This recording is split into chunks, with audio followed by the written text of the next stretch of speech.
Hello everyone, welcome to MeDC. Today here we are with Mr. Ajay Meena, who has been selected in MES department from SSC JEE examination. Ajay, welcome to the MeDC platform. Yes, sir. Ajay, how are you feeling after getting this result? सब बहुत अच्छा लग रहा है sir. First government job है तो और भी ज्यादा खुशी है सर। बहुत अच्छा बहुत लग बहुत एक इम्पॉर्टेंट आपने वर्ड यूज किया, फर्स्ट गवर्नमेंट जॉब है। इसका मतलब ये है कि आप अभी भी बहुत सारे गवर्नमेंट जॉब आपके लिस्ट में आने वाले रहा है। हैं। बिल्कुल, यस सर, उसके एग्जैक्टली। आप टू डू लिस्ट में उसको नोट डाउन कर रखा है। बहुत अच्छा आपने स्टार्ट, इसी को एक कह सकते हैं कि ये हमारा एक विजन होता है कि ये मेरी फर्स्ट गवर्नमेंट जॉब है, अभी तो बहुत आना बाकी है। Very good. यस सर, तो अजय, कब एग्जैक्टली। से कैसे स्टार्ट किया, कब आप बीटेक कहाँ से किया, कैसे पास आउट हुए, फिर मेडिसी कब ज्वाइन किया, क्या क्या, थोड़ा अपनी जर्नी के बारे में बताइए। तो सर मैं 2021 का पास आउट हूँ। हम्म। मैं बॉम्बे से अपना बीटेक किया है, यहाँ पे महाराष्ट्र से कॉलेज है। फिर 2021 के बाद फिर मैं गेट में लग गया था, मेरे को गेट में इंटरेस्ट था। तो हम्म। मैंने स्टार्टिंग के 2 साल गेट को दिए। 2023 में गेट क्रैक किया तो पीएससी तो नहीं लगा था सर, बट आईआईटी बॉम्बे लग गया था। बट हम्म। मैं आईआईटी में गया नहीं था। अच्छा। फिर मेरा इंटरेस्ट की तरफ शिफ्ट हुआ, एसएससी की तरफ। तो 2023 के बाद मैंने फिर एसएससी की शुरू कर दी तैयारी। तो तो 2023 के बाद आपने फिर प्योरली एसएससी जेई की तैयारी की है? हाँ सर, मैं सिर्फ एसएससी की तरफ शिफ्ट हो गया था, मतलब एईजेई की तरफ पूरे। अच्छा, एई जेई की तरफ शिफ्ट हो गए। तो इसमें कई सारे लोग ना इस चीज को भी मतलब ऐसा सोचते हैं कि यार हमारा बहुत अच्छा गेट नहीं हुआ तो हम एसएससी जेई की तरफ क्यों जाएं, एई जेई की तरफ क्यों जाएं। आपका क्या इस पे पॉइंट रहता है कि मतलब आ, आ, कब हमें एई जेई की तरफ शिफ्ट कर लेना चाहिए, या फिर अगर एई जेई को अगर हम एम बनाते हैं तो हमारी प्रिपरेशन स्ट्रेटेजी क्या होनी चाहिए?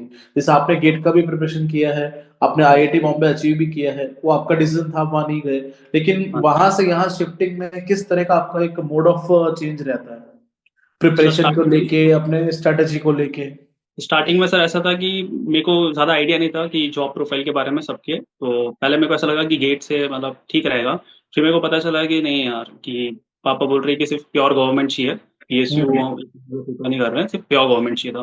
तो फिर प्योर गवर्नमेंट के लिए फिर मैंने देखे, तो वहाँ से फिर मेरे को पता चला कि स्टेट के ई के एग्जाम्स होते हैं, सेंट्रल लेवल पे एसएससी होता है, आरआरबी होता है। तो फिर मेरा इस वजह से इसकी तरफ ये इंटरेस्ट शिफ्ट हो गया मेरा इस पर। तो 2023 से मैं सिर्फ एई जेई या फिर प्योर गवर्नमेंट एग्जाम्स के पीछे भागने लग गया फिर मैं। तो आप इसमें ओवरऑल फिर जीएस पढ़ते थे या फिर किसी स्टेट को टारगेट किया था आपने अलग से? तो पहले तो मैंने टेक्निकल स्ट्रॉन्ग किया था। पहले तो मैं 2023 में जब मैंने टारगेट कर लिया था कि एसएससी आ ही रहा है 2024 में, अच्छी वैकेंसीज है। तो हम्म। मैंने अपनी प्रिपरेशन शुरू कर दी थी लगभग फरवरी में 2024 में ईएससी हुआ था फेब में। हम्म। उसको मैंने दिया थोड़ा सा, उसमें नहीं हुआ सिलेक्शन। लेकिन उसके बाद फिर मैंने पर्टिकुलरली एसएससी के हिसाब से अपनी तैयारी शुरू कर दी फेब से। तो मेरे पास बिल्कुल। अच्छा खासा टाइम था, तो मैंने अपना पूरा जीरो स्टार्ट किया था। लाइक नोट्स थे तो उनके शॉर्ट नोट्स मैंने बनाया उसी टाइम में, मैंने पीवाईक्यूज लगाए। फिर वो सारी तैयारी मैंने फिर वहीं से करी। तो प्री दिया। जीएस को कैसे प्रिपेयर किया? बहुत सारे टेक्निकल स्टूडेंट्स का एक कंसर्न रहता है कि यार वो 50 क्वेश्चंस जो है ना, वो बड़े डिफिकल्ट रहते हैं, क्योंकि हम लोग बहुत ज्यादा हैबिचुअल नहीं है जीएस पढ़ने के। हिस्ट्री, पॉलिटिक्स, सबको कितना कितना आपने टाइम दिया, कैसे आपने इसकी पढ़ाई की? सही, जीएस वाले पार्ट पे तो सर मैंने भी इतना ज्यादा ध्यान नहीं दिया था। मैंने पीवाईक्यूज लगाए थे अच्छे से एकदम। पीवाईक्यू सबसे इंपॉर्टेंट होते हैं किसी भी एग्जाम्स के लिए। वो तो मैंने बिल्कुल सही पीवाईक्यूज है। पे अच्छे से कमांड किया।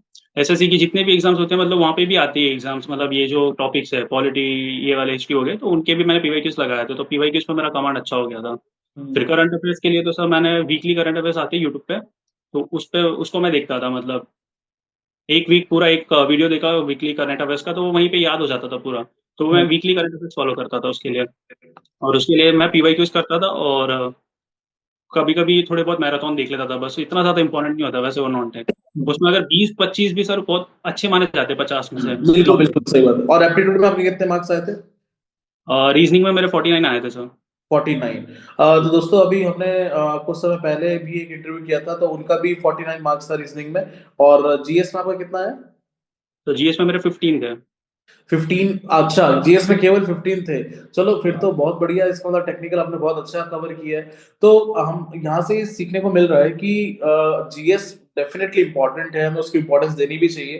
तो एक तो करंट अफेयर्स, क्योंकि वो बिल्कुल करंट का ही पूछेंगे, तो उसमें कुछ पीछे का जानने की जरूरत नहीं है। तो आप वीकली करंट अफेयर्स मेडिसी का पब्लिश होते रहता है, मेडिसी ऑफिशियल पे आप उसको टारगेट कर सकते हैं। उसके अलावा हिस्ट्री पॉलिटी अगर आप बहुत ज्यादा इंटरेस्ट नहीं भी रखते हैं तो हाँ एसएससी ठीक। के ही कंडक्ट किए हुए एग्जाम जैसे अजय ने किया, what ever the exam conducted by SSC only, अगर आप उनके भी कुछ पीवाईक्यू सेलेक्ट कर लें तो उसी में से घूम घूम के क्वेश्चन आने वाले हैं। तो एटलीस्ट हम कह सकते हैं कि अगर अगर 50 क्वेश्चन है तो 50 में से आप कह सकते हैं कि 25 से 30 क्वेश्चन ऐसे होंगे जो बिल्कुल उन्हीं एग्जाम से रिपीटेटिव आ जाएगा। हाँ, कॉन्सेप्ट सेम ही रहता है। कॉन्सेप्ट सेम ही रहता है, ठीक है, वेरी गुड। उसके अलावा टेक्निकल प्रिपरेशन के बारे में बताइए, टेक्निकल में कौन से सब्जेक्ट को आपने प्रायोरिटी पे रखा, किस तरह से आपने उसको प्रिपेयर किया? सब टेक्निकल का तो मेन तो वही था, बीएमसी, क्योंकि सबसे ज़्यादा वेटेज वही रखता है सर। तो मेरे जो नोट्स थे जो मैंने पहले बनाए थे मेडीसी में 2022 में, तो वही नोट्स मैंने यूज़ किए। मेरे पास शॉर्ट नोट्स नहीं था, मैं अपने पहले फ्रेंड्स के यूज़ करता था शॉर्ट नोट्स। बट मेरे को पता चला कि इतना ज़्यादा फायदेमंद नहीं होता वो, मतलब उसमें मज़ा नहीं आता और ना ही कुछ बराबर हो पाता उससे। तो फिर मैंने अपने खुद के शॉर्ट नोट्स बनाने की डिसाइड किया, तो वो मेरे शॉर्ट को नोट काफ़ी खुद के हेल्पफुल हाथ से हुआ। ही बनाएंगे तो ज्यादा इफेक्टिव रहता है। तो मेरे को ये चीज़ पता चल गई थी, तो हम्म। मैंने खुद से अपने हाथ से शॉर्ट नोट्स बनाए सारे सब्जेक्ट्स के, फिर मेरे पास टाइम था अच्छा खासा, तो मैंने वो चीज़ किया, तो शॉर्ट नोट्स मैंने बनाए।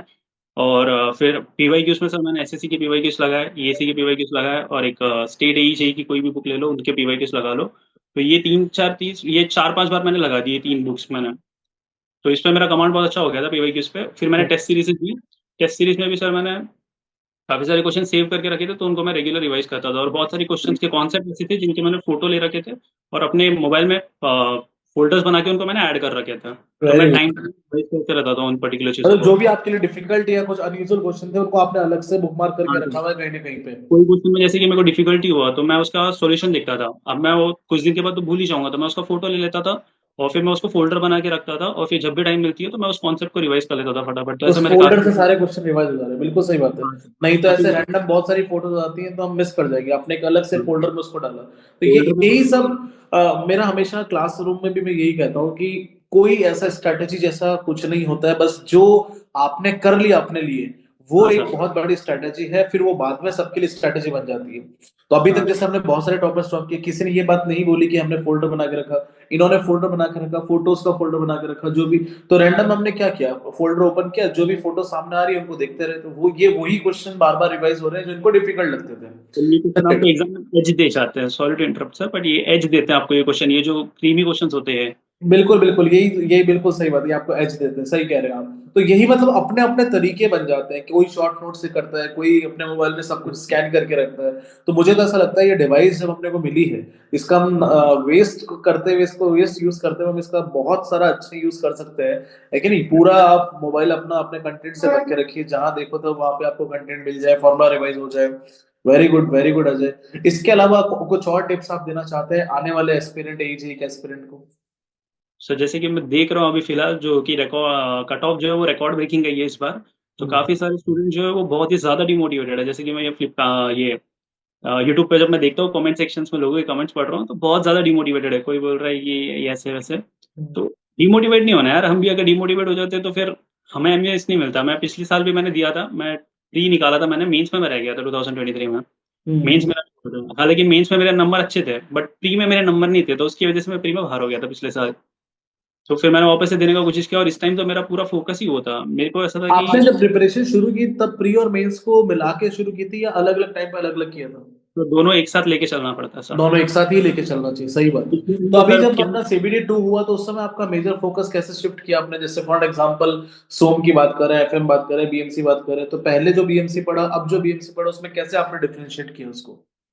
सर मैं मतलब क्वेश्चन ज्यादा प्रैक्टिस करने लग गया था, बेसिक चीज तो कवर हो गई थी मेरी, तो मैं क्वेश्चन ज्यादा प्रैक्टिस करने लग गया था उसकी वजह से।